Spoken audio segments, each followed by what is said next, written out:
Stephanie Milky here, aka Keto Mom, or often called mom, sis, Steffi, daughter, wife, aunt, and friend. Just like many of you, I carry a lot of titles. My favorite title is mom. I should probably say wife, which takes a lot of my time. But let's be honest, if you want to do something and do it well, you will make the time for it. Commitment is hard because we find ourselves overcommitted, but when you practice prioritizing, you will find out what is actually important and what you can let go. With the Keto Mom podcast, you will learn together how to manage our time, commit to the most important things in life, and I will equip you with the tools you need to feel qualified each step of the way. My name is Stephanie Milky, and welcome to the Keto Mom Secrets podcast. Hey everybody, welcome to the Keto Mom page. My name is Stephanie, and I'm so sorry if I'm stuffed up. Last night, well, first of all, we're going to talk about driving your bus. I heard this story. I heard it on a podcast or I read it in a book. I love the analogy. And as we are waiting for everybody to get their book and to start this book next Monday, I'm just going to share some stories with you for the next few days. So we are going to start this book. We're going to be doing dream boards together. Whether you have the book, you don't have the book, you can tune into the page and we'll be doing this together starting on Monday. I think it's November 14th. If you want to grab the book, take a screenshot, do it. It's going to be incredible. We're going to do it together. We're not waiting till January. Now, I do have a story for you because I think maybe it will help one person, because when I heard this story or this analogy, I was like, you know what? That's true. And there's some things I can control and some things that I cannot control. All right? So, number one. I love it. Where are you tuning in from? I'm tuning in from Minnesota. It is super cold today. It's going to be super cold until March. And I'm kind of joking. I sound super stuffy. So we have a fireplace, a real wood fireplace, and we were having a fire last night. And then all of a sudden I think it must have been so windy, something happened and the flap fell down. So the smoke wasn't going out. We didn't catch it until the whole house was, it was like we had fire alarms for an hour. We were like fanning the house and getting the smoke out. Everything smells like smoke. I'm so stuffed up. So anyways, got to figure out this fireplace. Hence how I smell. You can't smell me. Good thing it's not a scratch and sniff. You can hear it. I can hear it. Anyways, good morning. Tell me what you're thankful for. I am thankful for windows that are open to the windy, cold day to air out my house. That is what I'm thankful for. So I want to share with you, it's not going to be long. It's just something to think about as you're going throughout your day. And as many of you, I hope, are on a journey, you are focused on your health, right? You're here on the Keto Mom page. You probably found me because it said keto. I hope that you realize that we're not just about keto, but my goal is to help you in lots of different areas. So I want to give you this thought as you're going throughout your day. And I shared this thought with our team in our business world, but also it can pertain to you as you're setting goals and as you are dreaming, and maybe you're going to do the dream board with us or the vision board, or as you're really focusing on things for this next year, right? You're going to have people in your lives, you're going to have people in your lives that will either be excited for you, they want to do it with you, or they think that you're crazy, they don't want to join you. They might unfriend you. So I want you to think of your life as like your life and you have your own bus, right? Like you're sitting in your bus and you are driving your bus. It's your life, right?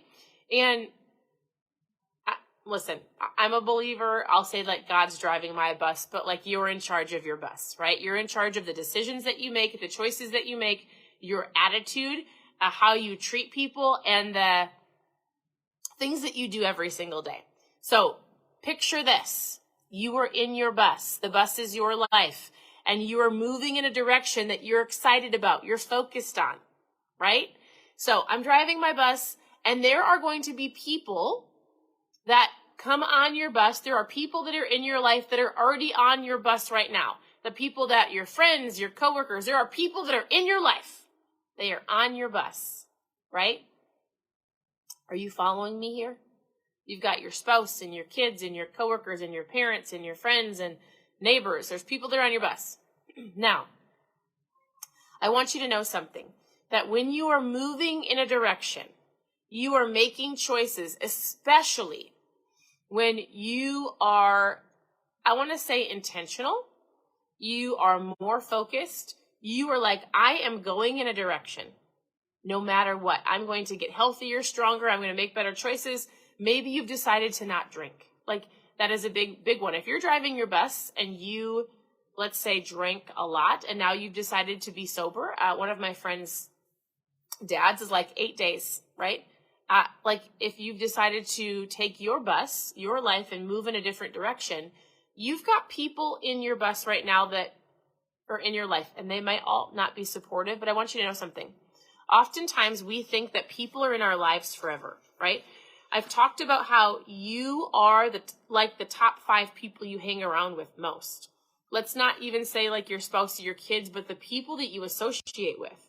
And I think oftentimes we think, if you are growing, if you are working on yourself, if you are, you all of a sudden have this awareness of, I do have greatness inside of me. I do have things I want to accomplish. You know what?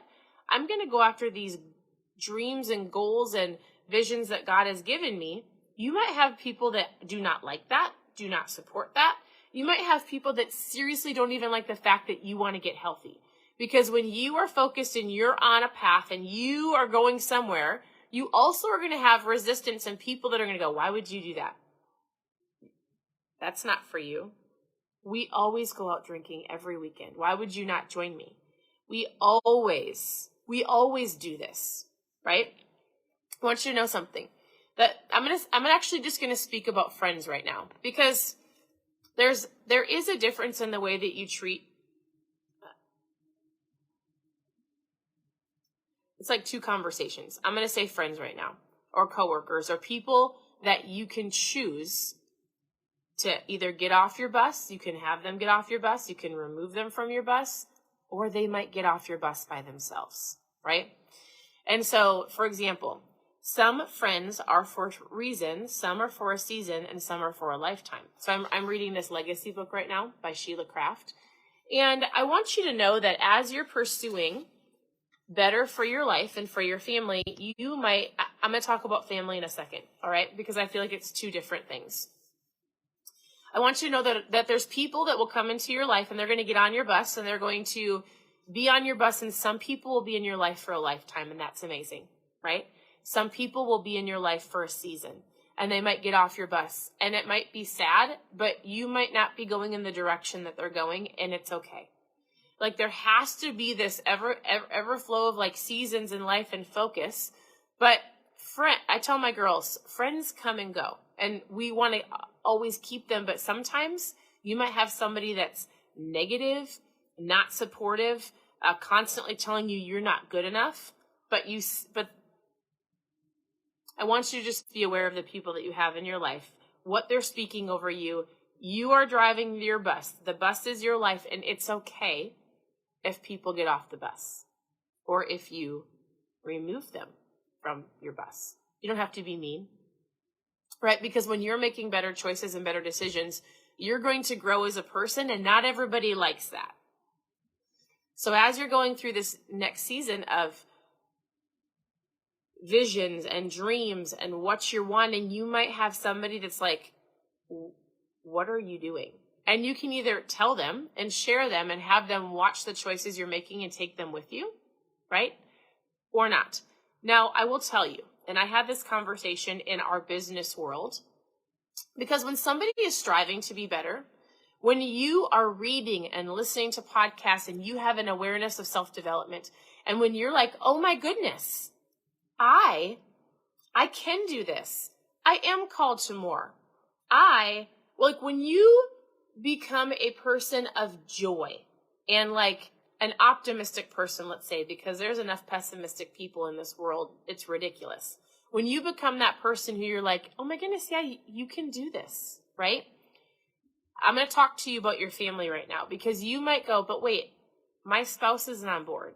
My kids give me a hard time. My sister doesn't agree with me, right? There's so many conversations and so many avenues we can go with, but I just want to give you awareness of something.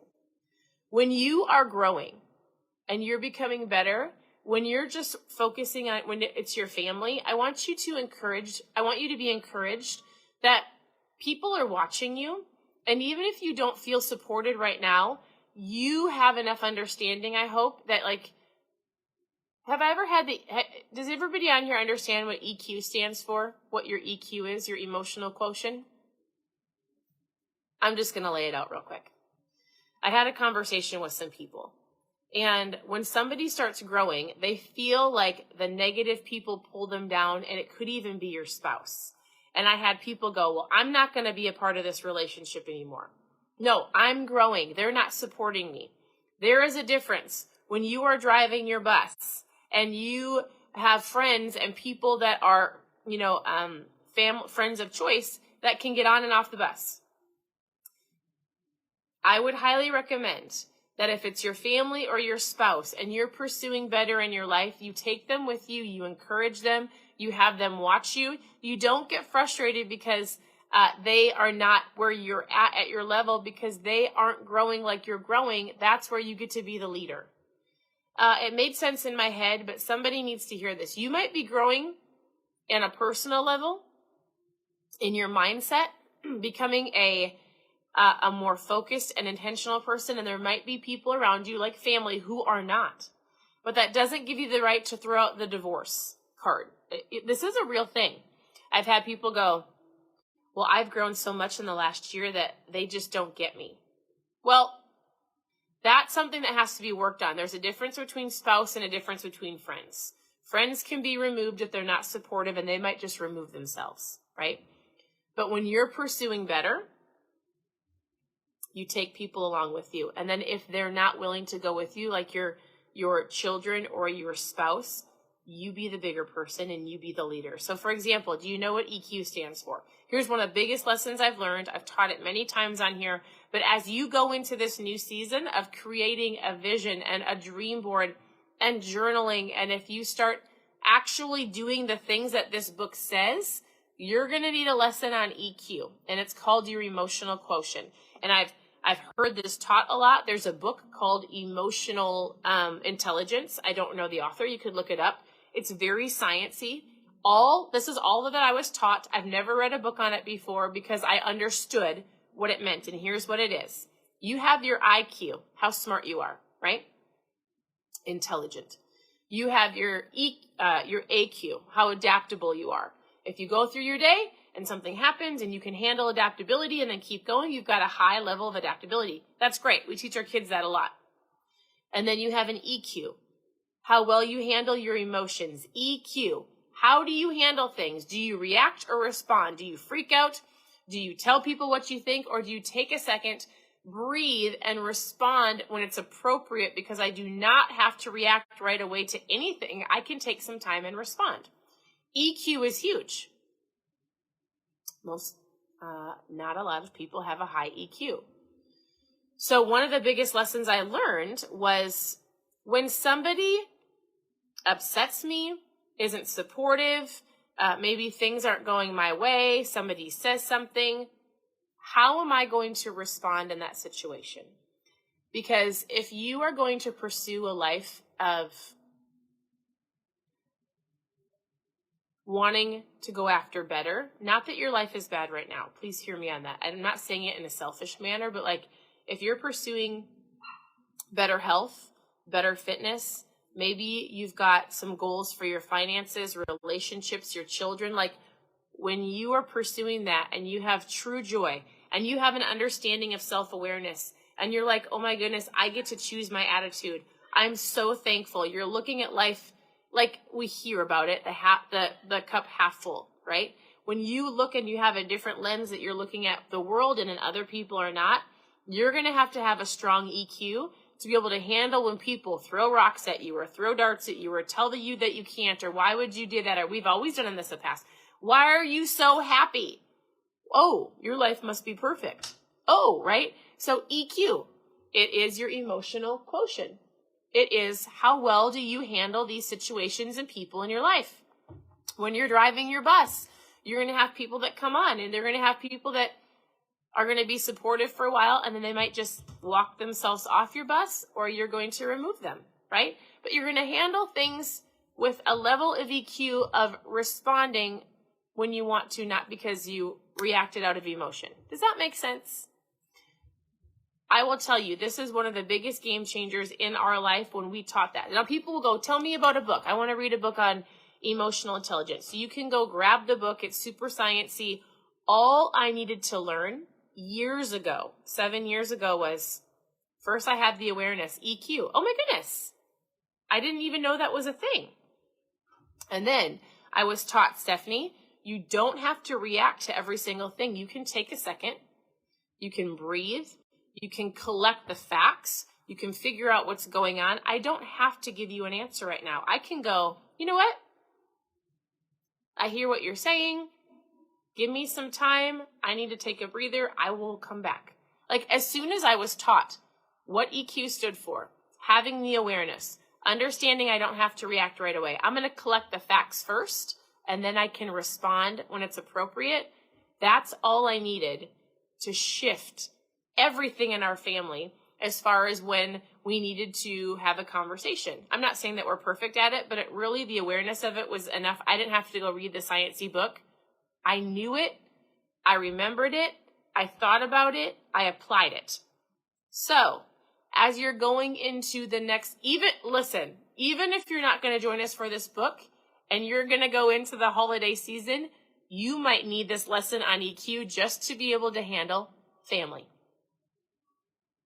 When you're like,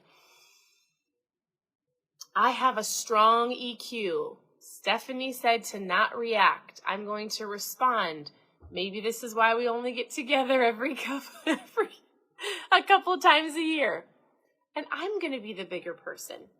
I'm going to be the joy-filled one. I'm going to be the one that encourages people. I'm going to be the one that keeps my mouth shut. I'm going to be different. I'm going to change the atmosphere. I'm going to be the one that tells people, no, you can do it. I'm not going to be the gossipy one. I'm not going to be the negative one. I'm going to encourage all of my family to get this book and do it with me. Somebody needs this EQ lesson in the next couple of days when you're sitting around the Thanksgiving table. You remember, EQ, take a breather, shut my mouth. I'm going to collect the facts later. Sometimes, one of the biggest lessons besides that one that I learned was from great-grandpa Maynard. Sometimes he watches my live. He might laugh at me. But I was young. Steve and I just got married, and I talk a lot. And I talked a lot, but I talked a lot over people. I wouldn't listen. I would talk. And then if I had something to say, I wouldn't wait for that person to stop talking. I would just butt in. And one day, at a family event, Maynard turned and looked at me, and he said, do you ever just stop talking and listen to people before you say something? And he didn't mean it meanly, but in my heart, I was devastated. I was mortified. I was wanted to cry and embarrassed. And you want to know what? That was the shift. That was the word. Sometimes it's hard to hear things like that, but I'm not saying I was perfect right away, but that one word from somebody who did care about me shifted everything. I was like, I have to listen. Even if I have something to say, other people do too. And I learned and I focused and I really practiced the art of listening to people and letting them speak. And sometimes I have to tell myself, you know what? As much as I have something to say right now, it doesn't need to be said. I've been working on just not saying anything unless either somebody wants my opinion or it is an appropriate time. But it's okay sometimes to not speak and to just. So that's what was on my heart to share with you. You're driving your bus. You're going to have people that get on your bus for a certain period of time, people that stay on your bus for a lifetime, and people that will get off. And hopefully the ones that are negative, that are, friends, or maybe you're working on being healthier. Maybe you're working on quitting an unhealthy habit, right? Like we talked about, drinking is an easy one to talk about because there's lots of people working on being sober or changing things in their life. And if you've got friends who are constantly going to out every weekend and you're like, I actually can't do that anymore, then those people might be getting off your bus very soon. I just give that example because it's an easy example, right? So you're driving your bus, you're staying focused, and have the realization and the understanding that there will be people on and off your bus for the rest of your life. And it's okay. You get to choose your friends, even though sometimes it hurts to step away from some friend groups. And you are worthy of going after what you're truly called to do. There's greatness inside of you. I hope that you know that. I'm really excited to do this book, mainly because I need a new focus. Steve, my husband, was looking at all of the goals that he set for this year. And there are some goals that he didn't accomplish, or like that were on his goals or dream board for this year, because our life shifted. There was things that changed. We accomplished a ton. We still has a little less than 60 days, but he's like, here's the things that we've accomplished. Here's the things that we actually don't need to. Things shifted. We're not going to do that. So I'm excited to refocus, figure out what the next year looks like for us, write it down for myself, for my husband, for our family. So we're going to do this. If you want to join us, great. If you want to just tune in, great. Otherwise, I hope you guys have a great morning. We have a super busy, incredible, amazing day. I will tell you, we also have if you saw in my stories, some of our very good friends, their son is having a surgery today, and he's young. He's 15. His name is Carter. We would love it if you would pray for him. So he is having a pacemaker. I'm not going to explain the whole story, just knowing that their family is at peace and they've got great doctors. It is going to be great today. So pray for Carter and his family. Pray for a smooth surgery and a quick recovery and complete peace over the doctors. We ask that you pray that, please. So y'all are amazing. Thank you for tuning in. Reach out with questions. I'm always here to help. Continue to tune into the page. Those who are joining us on the turkey trim, make sure that you're plugged into the groups. If you grabbed your kit, you need to grab it. We'll be starting that next week. Otherwise, ask any of your keto low-carb questions. You can go to KetoMomSecrets.com, click on recipes. You can click on book club. You can click on how to get started. There's a lot of things that you can click on, or just send me a message and I'm here to help. Hey, you guys, tell Tisha happy birthday. Tisha Wilson. She's my very good friend. I know you're all praying. So you're praying for Carter. He's an incredible, incredible young man. I was going to say kid, but he's 15. He's one of our girls' best friends. So thank you for those prayers. Tell Tisha happy birthday. It is going to be a really great day. I appreciate you all, and we'll talk to you very soon. Bye, everybody.